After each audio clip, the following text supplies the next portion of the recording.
Hello बच्चों, मैं आपकी उर्मिला टीचर आप सभी का स्वागत करती हूँ। अभी हम पढ़ेंगे वाणिज्य व्यवस्था और संचालन यानी बीए। इसका हमने पहला और दूसरा चैप्टर कंप्लीट कर लिया है।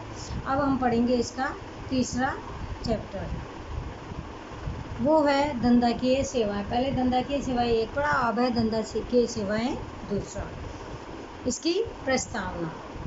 वर्तमान समय में वाणिज्य का महत्व बढ़ता जा रहा है। वाणिज्य में व्यापार की प्रवृत्ति के उपरांत उसकी सहायक सेवाओं में बैंकिंग का समावेश हुआ है। यानी अभी जो वर्तमान समय चल रहा है उसमें वाणिज्य यानी व्यापार का महत्व बहुत ज़्यादा बढ़ रहा है। इसके सहायक सेवाएं क्या है, यानी इसकी सहायता के लिए बैंकिंग सेवाएं भी काफ़ी सहायक सिद्ध हो रही है, यानी उनका भी समावेश हो रहा है। व्यापार के उपरांत बैंकिंग की सेवा उद्योग सेवा खेती जैसे अनेक क्षेत्रों में भी उपयोगी है।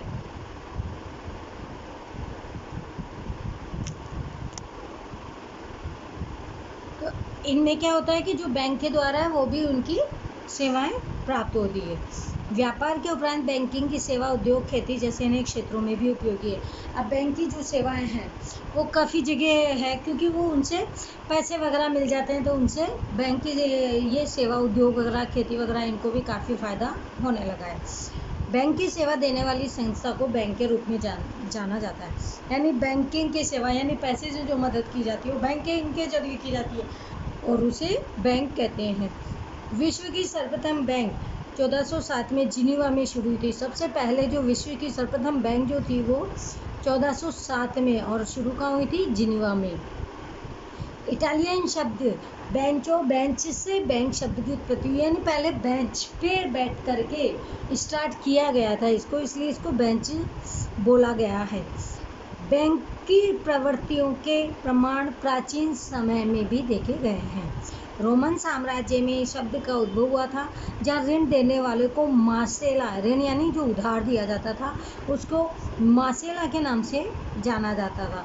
ये लोग एक बंद परिसर में बीचों बीच यानी एक बंद कमरे में उसके बीच में एक बेंच लगा करके बैठते थे, नाम से भी जानी जाती है।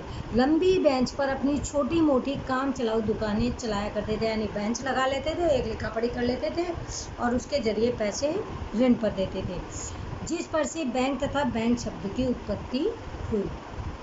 अब है बैंक का अर्थ। सबसे पहले ना रिजर्व बैंक के मतानुसार, रिजर्व बैंक के अनुसार क्या है, मांगे जाने वाले तुरंत अथवा निर्धारित अवधि के अंत होने पर वापस करने की शर्त पर ऋण देने के उद्देश्य से बचतों को एकत्रित करने वाली संस्था को बैंक कहते हैं। बैंक क्या होती है, जैसे मान लीजिए हमने कुछ पैसे मांगे बैंक से, तो बैंक हमको पैसे तो दे देगा, लेकिन एक निर्धारित अवधि जो समय निश्चित किया था वहाँ तक, उसके अंत जैसे वो समय हमारा पूरा हुआ वो रकम हमें वापस प्राप्त करेगा और साथ में ऋण के उद्देश्य यानी जो उद्देश्य था बचत वो भी इकट्ठी करने वाली संस्था है। यानी दो काम है बैंक के, एक तो हमको उधारी देता है, दूसरा जो हमारी जो बचत है जो हम पैसे इकट्ठा करते हैं उसको भी हम एकत्रित करवाते हैं बैंक में। ये दोनों काम हैं रिजर्व बैंक बोलते हैं। बैंक दूसरा क्या है, बैंकिंग की सेवा देने वाली संस्था को बैंक कहते हैं। जो भी बैंक की जो सेवा देता है वो बैंक कहलाता है।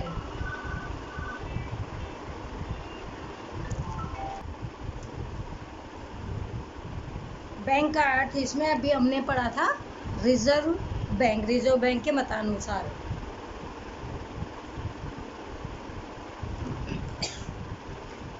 रिजर्व बैंक क्या कहता है कि जो व्यक्ति जो पैसे जैसे मांगते हैं तो उनको ऋण जो तुरंत देता है वो, और जो लोगों की जो आम जनता की जो बचत होती है वो, ये दोनों काम बैंक के होते हैं।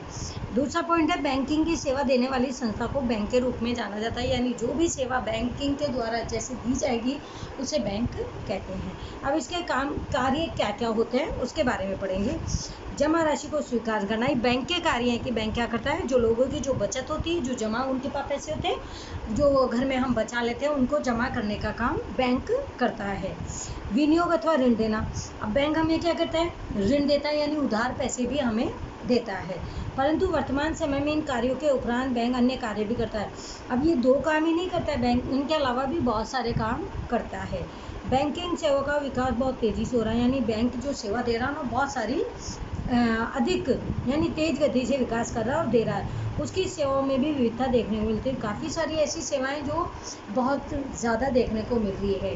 बैंक के सभी कार्यों की सूची बनाना मुश्किल है कि बैंक क्या क्या काम करता है, उनकी एक सूची अगर बनाएं तो वो बनाना मुश्किल होता है। बैंक के कार्यों को मुख्य कार्यों तथा गौण कार्यों में विभाजित किया है। जो बैंक का जो कार्य होता है उनको 2 भागों में बांटा गया है, एक तो मुख्य कार्य और दूसरा होता है गौण कार्य। अब बैंक के जो मुख्य कार्य हैं उसमें है, मुख्य कार्य में बचत स्वीकार करना है, ये बैंक करता है, जो हमारी बचत है वो स्वीकार करता है, हमें उधारी ब्याज देता है, विनियोग करता है पैसों का यानी लेन देन करता है और आंतर बैंकिंग व्यवहार भी करता है। ये था हमारे मुख्य गुण। मुख्य कार्य। गौण कार्य में क्या क्या है, ग्राहकों के वित्तीय व्यवहार को संभालना, यानी ग्राहकों के जो वित्तीय जो पैसा वगैरह है उसको संभालने का काम करता है।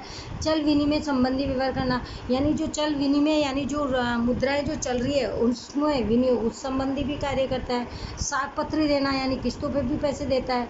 ट्रैवल्स चेक देना यानी चेक के माध्यम से भी काम करता है। ड्राफ्ट की सेवा देना या बैंक के साथ जुड़े व्यक्ति के साथ, यानी ये सारे काम जो करता है वो बैंक के माध्यम से ही होता है। अब ये हम इसमें पढ़ेंगे इसीलिए मैं इनको रोक रही हूँ। अब है बैंक के मुख्य कार्य। बैंक के मुख्य कार्य में क्या क्या होता है ये हम अभी पढ़ेंगे। सबसे पहला है बचत स्वीकार करना। ये बैंक का काम क्या है, बचत जो भी लोगों की होती है उसे स्वीकार करने का काम बैंक का होता है। बैंक आम लोगों के पास से अनुपयोगी रकम बचत के रूप में स्वीकार करता है। अनुपयोगी क्या, ऐसा नहीं है कि वो फालतू पैसा जिनको रख लेता है। अनुपयोगी यानी जो काम आने के बाद जो पैसा उनका बच जाता है उसको वो अपने पास बचत के रूप में रख लेती है, यानी लोगों की वो बचत होती है और उसे बैंक खुद के पास स्वीकार करती है, रखती है। बैंक में बचत राशि देने वाले को बैंक ब्याज भुगतान करती है। अब जैसे हम अपने पैसे को बैंक में रखते हैं तो बैंक हमें उस पैसों के बदले में ब्याज देती है। बैंक का सबसे दायित्व बचत करताओं जमाकर्ताओं का विश्वास बनाए रखना। अब हम बैंक के पास क्यों रखते हैं, क्योंकि वो हमारा विश्वास बनाए रखती है। जो हम बचत करते हैं, जो बचत रखते हैं वो हमें उस बैंक पे पूरा भरोसा है तभी रखते हैं और वो हमारे विश्वास को बनाए भी रखता है। बैंक अलग अलग प्रकार की बचत को स्वीकार करता है। अब हमारे ऐसा तो नहीं एक ही प्रकार, बैंक के पास हम बहुत सारी अलग अलग प्रकार की जो भी वस्तुएं हैं वो वहाँ पे जमा कराते हैं और बैंक उन सबको स्वीकार करता है। जिन पर ब्याज दर भी अलग अलग बैंक हमारी बचत रखता है तो उन पर ब्याज दर भी अलग अलग ही होता है। बैंक मुख्य रूप से 4 प्रकार के बचत को स्वीकार करता है। एक है, पहला है बचत खाता, दूसरा है चालू खाता, तीसरा है रिकरिंग खाता और चौथा है सावधि जमा। ये 4 प्रकार के खाते ऐसे हैं जो बैंक हमारी बचत को स्वीकार करता है। इसमें पहला है ऋण देना। ऋण यानी ब्याज। बैंक विविध प्रकार के खाते के द्वारा बचत स्वीकार करता है, यानी बैंक क्या करता है, खाता खुलवाता है, जो हमारी बचत होती है वो बैंक रखता है यानी स्वीकार करता है अपने पास। इस प्रकार बचत के द्वारा प्राप्त धन को बैंक ऋण के रूप में देती है। अब ये जो हमने जो पैसे बैंक को दिए, बैंक ने बचत करके वो पैसे तो रख लिए और हमको वो ब्याज दिया, लेकिन वो जो पैसा आ रहा है वो पैसा बैंक किसी और व्यक्ति को उधार यानी ऋण के रूप में, लोन के रूप में देती है। बैंक जमा स्वीकार करके बचतकर्ता को ब्याज देती है। अब बैंक ने क्या किया, मैंने अगर पैसे बैंक में रखे तो वो मुझे ब्याज देगी, लेकिन जो मेरे जो पैसे बैंक में हैं और अगर वो ऋण के रूप में चाहिए, लोन के रूप में चाहिए, तो बैंक वो पैसे आपको लोन के रूप में देगी और आप उसके बदले में बैंक को किस्त दोगे, ब्याज दोगे। इसीलिए बचतकर्ताओं को दिए जाने वाले ब्याज की तुलना में अधिक दर से पैसे की आवश्यकता वाले व्यक्तियों को ऋण देती है। यानी ब्याज हमको मेरे को तो बैंक देगी, लेकिन अगर बैंक से पैसे उधार लिए तो आपको बैंक को ब्याज देना पड़ेगा, जिसकी दर थोड़ी सी ज़्यादा होगी। ब्याज दर के अंतर से बैंक लाभ प्राप्त करता है। अब जो आपके और मेरे जो पैसों से ब्याज जो आ रहा और जा रहा है उसके जरिए ही बैंक को लाभ मिलता है। बैंक निम्नलिखित रूप से ऋण भी देती है। पहला है इसमें ऋण के द्वारा। बैंक लंबे समय अथवा अल्प समय के लिए ऋण देती है, यानी उधार पैसा देती है बैंक, तो लंबे समय के लिए भी देती है और अगर कुछ समय यानी कम समय के लिए भी देती है। कुछ प्रकार के ऋण पर गिरवी रखना आवश्यक है, यानी हम अपना कोई भी ऐसा जो भी हमारे डॉक्यूमेंट्स हैं उनको रख करके भी उसके जरिए भी बैंक हमें पैसे देती है। बैंक जमा को स्वीकार करके बचतकर्ताओं को गिरवी रखना आवश्यक है, जबकि कुछ ऋणों पर गिरवी आवश्यक नहीं। कई ऋण ऐसे भी होते हैं जिन पे गिरवी नहीं रखा जाता। ऐसे लोन व्यापारी उद्योगपति को देती है, यानी ऐसे लोन किसको दिए जाते हैं जिसमें कुछ भी नहीं रखते हैं? व्यापारियों को दिए जाते हैं, उद्योगपति जो बड़े बड़े व्यापार होते हैं उनको, क्योंकि उनके सामने उनकी रकम की जमानत बैंक ले लेती है। अब जमानत किसकी लेती है? उनकी रकम, यानी अब वो व्यापारी है तो उनकी फैक्ट्री वगैरह की जमानत, हाँ भाई ये अगर ये नहीं पैसा चुका पाएंगे तो इनकी जमानत कोई और देता है। वर्तमान समय में home loan, car loan, education loan, crash credit, machinery loan, gold loan, personal loan वगैरह जैसे लोन भी उपलब्ध करवाती है। बैंक हमें घर के लिए भी देती है, अगर कोई व्हीकल वगैरह खरीदते हैं उसके लिए भी लोन देती है। एजुकेशन यानी पढ़ाई का भी लोन मिलने लग गया। कैश क्रेडिट, मशीनरी लोन यानी जो कैश हम खरीदते हैं वो भी हमें दे देती है। मशीन वगैरह पे, सोने पे, पर्सनल लोन यानी इन सब पे बैंक हमें लोन देती है, लेकिन उसके बदले में ब्याज दर अपने अनुसार जो भी उनकी ब्याज दर होती है वो लेती है। दूसरा, ओवरड्राफ्ट और कैश क्रेडिट। यदि ऐसा हो कि चालू खाता धारक पूर्वस्वीकृत सीमा में समय के लिए खाते में जमा राशि से अधिक राशि अर्जित करे, यानी तो उसे ओवरड्राफ्ट कहते हैं। ओवर यानी ज़्यादा। मान लीजिए आपके बैंक के खाते में 1000 रुपये जमा है और आपका डेली लेन देन अच्छा सा चल रहा है और आप 1000 रुपये की जगह अगर 15,000 रुपये बैंक से लेना चाहते हो तो बैंक कुछ समय के लिए आपको ओवरड्राफ्ट देती है, यानी एक्स्ट्रा पैसा देती है, लेकिन उसका ब्याज लेती है और एक समय निर्धारित भी होता है जिसे ओवरड्राफ्ट कहते हैं। ओवरड्राफ्ट का समय कम होता है, अल्प होता है। यदि ओवरड्राफ्ट का समय निश्चित कर दिया जाए तो उसे कैश क्रेडिट कहा जाता है, यानी कैश आपने उससे निकलवाया है और उसके बदले में क्या चुकाना होता है? ब्याज। फिर है विनियोगकर्ता। बैंक की पूंजी और प्राप्त बचत की राशि का ऋण और विनियोग न हो सके तो बैंक को प्राप्त प्रतिफल प्राप्त नहीं होगा। अगर हम अपनी बचत राशि बैंक को नहीं देंगे तो बैंक के पास विनियोग अपनी पैसा आएगा नहीं, पैसा नहीं आएगा तो वो किसी को लोन वगैरह नहीं दे सकेंगे, यानी विनियोग नहीं कर सकते, जिससे क्या होगा?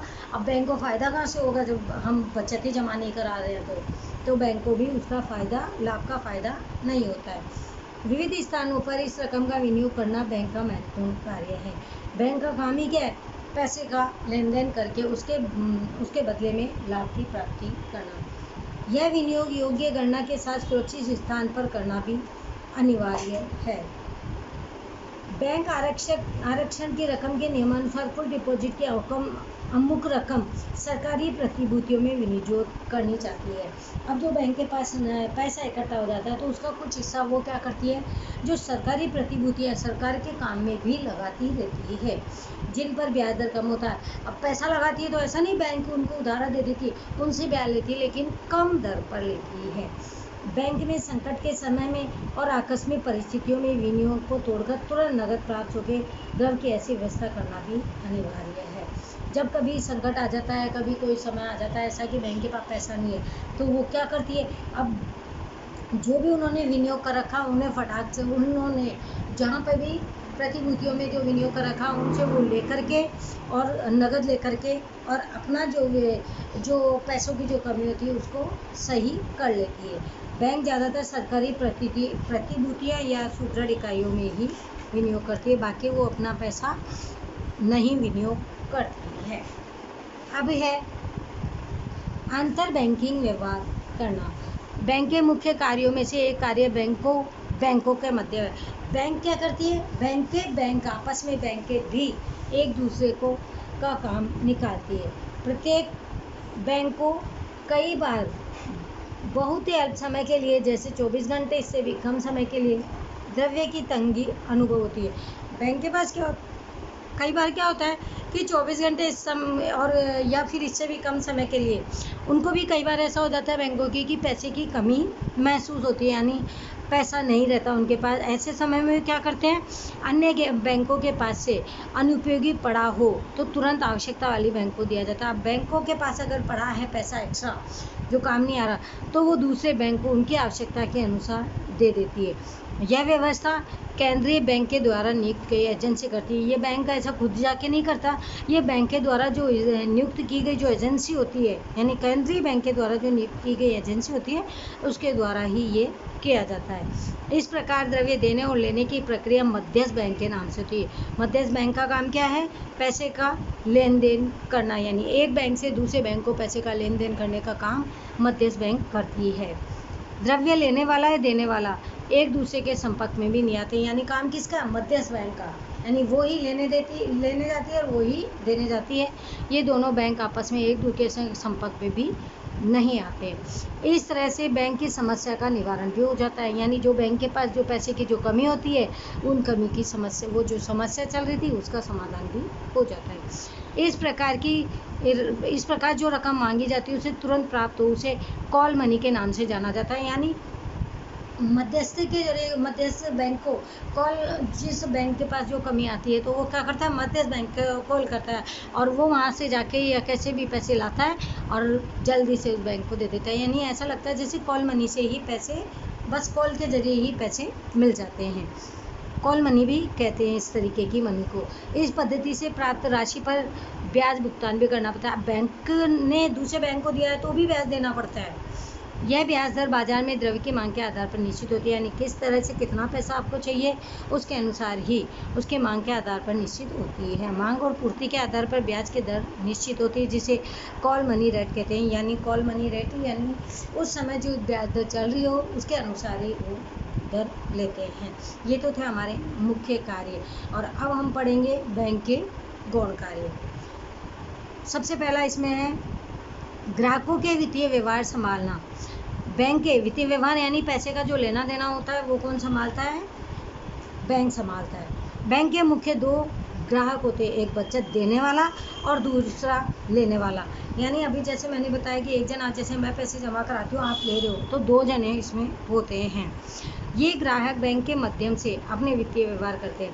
अब मैंने बैंक के माध्यम से अपने वित्तीय व्यवहार किया, यानी हमने तो पैसे बैंक को दिए, आपने पैसे बैंक से लिए, तो वित्तीय व्यवहार करने वाला कौन हुआ? बैंक हुआ।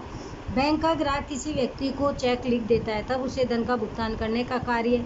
इस प्रकार अन्य व्यक्ति के पास से ग्राहक को चेक की प्राप्ति हो तो चेक की रकम वसूल करने का कार्य ग्राहक की ओर से बैंक के द्वारा ही होता है। अभी मान लीजिए कि जैसे आप स्कूल में फीस दे रहे हो तो चेक दे दिया, तो आपका काम क्या हुआ? आप सर को जाके चेक देते हो। अब सर क्या करेंगे? बैंक में जाएंगे, सर या आप जाओगे, मान लो सर को चेक दिया, अब वो चेक का भुगतान बैंक ही करती है। यानी सारा काम किसके द्वारा हुआ? बैंक के द्वारा, जो ग्राहकों का काम बैंक करती है।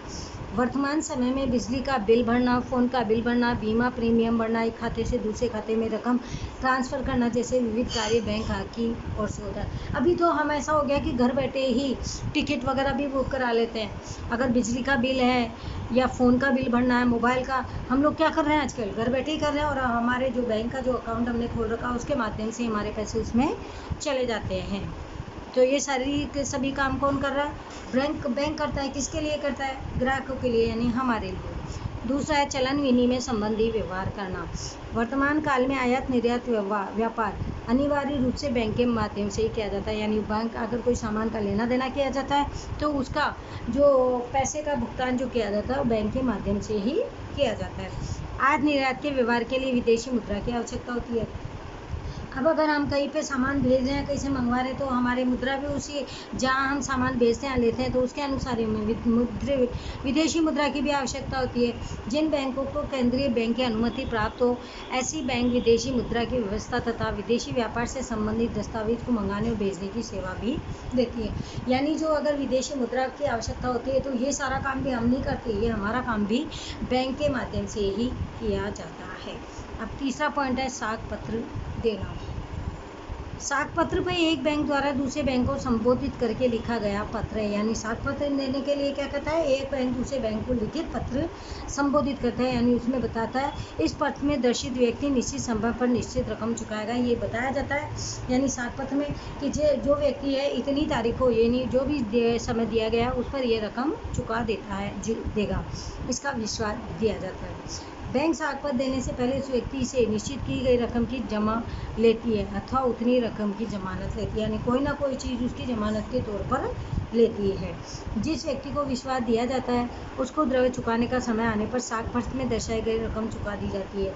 यानी जिसे भी ये साख पत्र दिया गया तो उस व्यक्ति को यह विश्वास दिया जाता है कि जब तुम ये दोगे तो तुम्हारी चीज़ तुम्हें वापस से लौटा दी जाएगी। इस प्रकार साख पत्र वित्तीय व्यवहार को सरल और विश्वसनीय भी बनाता है। यानी विश्वास होता है लोगों का और वो उस विश्वास के अनुसार अपना काम भी कर लेते हैं। बैंक को इस सेवा के लिए कमीशन से आय प्राप्त होती है।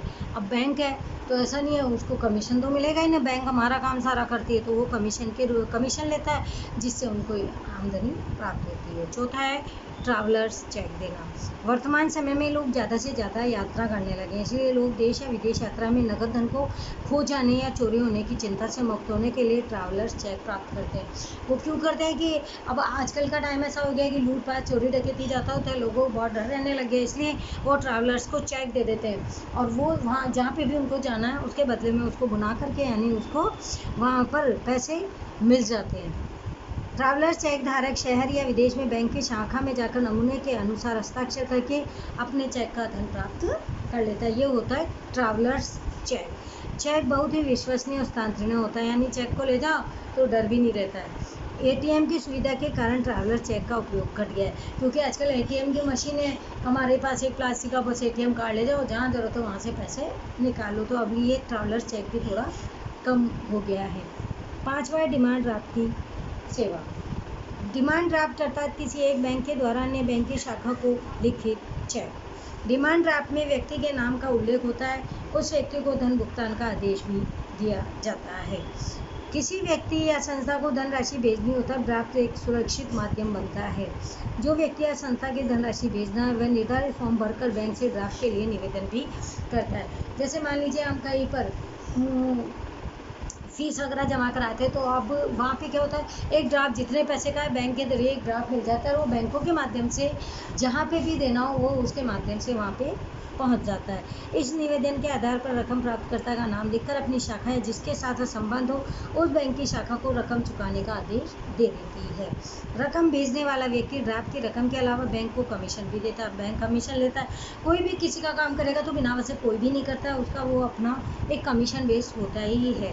यदि बैंक ऐसा दस्तावेज देती है तो अपने शहर में ही बनाया जा सके उसे पे ऑर्डर के रूप में जाना, यानी पे ऑर्डर यानी उसी जगह पर बनाना, उसको पे ऑर्डर कहते हैं।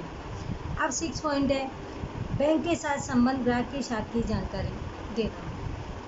बैंक द्वारा अपने ग्राहकों के साथ वित्तीय व्यवहार बार बार किए जाते हैं। बैंक का काम ही क्या है कि हमारी ये जो पैसों का लेन देन है वो रोज होने वाला है, उसका व्यवहार वो बैंक करती है, जिसके आधार पर उसे ग्राहक की आर्थिक सुदृढ़ता की जानकारी भी होती है। अब रोज जब हम काम लेन देन बैंक से करेंगे तो वो उसको हमारी पूरी सुदृढ़ आर्थिक जानकारी प्राप्त हो जाती है। बैंक द्वारा जिस प्रकार लोगों का विश्वास प्राप्त करता होता है उसी प्रकार बाजार में होने वाले शासकीय व्यवहार के लिए भी कोई संस्था पेढ़ी पर विश्वास प्राप्त करना चाहती हो तब बैंक द्वारा दी गई जानकारी अधिक विश्वसनीय मानी जाती है। अब मान लीजिए कोई दो व्यापारी है, उनको एक दूसरे पे विश्वास करना है तो वो बैंक के माध्यम से भी कर सकते हैं कि बैंक में कभी कोई गफला नहीं हुआ, कभी कोई चेक रिटर्न नहीं हुआ, यानी ये व्यापारी, ये व्यक्ति, ये ग्राहक हमारा काफ़ी समय से जानकार है और उनकी डिटेल वो बैंक के माध्यम से भी निकलवा के पता कर सकते हैं कि इनके लेन देन में कोई समस्या तो खड़ी नहीं होती।